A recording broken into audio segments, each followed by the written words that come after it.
Big boss హౌస్లో worst performer of the వీక్గా మణికంఠ అయితే మొదటిసారి బిగ్ బాస్ జైల్లోకి వెళ్తాడు. ఎప్పుడూ లాగానే ఓవర్ థింకింగ్ చేస్తూ తనలోని తానే మాట్లాడుకుంటూ ఉంటాడు మణికంఠ.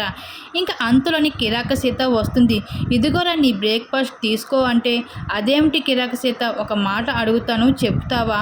మీలాగే నేను కూడా ఈ హౌస్లోకి ఉండడానికి డిజర్వే కదా. నన్ను ఏమీ ఆడియన్స్ జైల్లో ఉంచమని చెప్పలేదు కదా, అది మీ నిర్ణయం. అలాంటి అప్పుడు నేను డిజర్వ్ కాదా అంటే, అవునరా నువ్వు డిజర్వ్ కాదని ఎవరన్నారు? అయినా బిగ్ బాస్ రూల్స్ కోసం నాకేం తెలుస్తుంది, వెళ్ళి బిగ్ బాస్ని అడుగు అంటూ కిరాకి సీత రోడ్గా మాట్లాడి అది అక్కడి నుంచి వెళ్ళిపోతుంది. అంతలోనే నాబీలు వస్తాడు.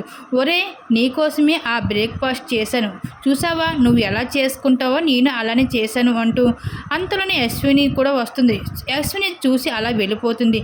ఇంకా మణికంఠ అయితే బ్రేక్ఫాస్ట్ చేస్తూ ఉంటాడు. ఇంకా సోనియా చేసిన తిప్పలకి మణికంఠ అయితే పడుతున్నాడని చెప్పుకోవచ్చు.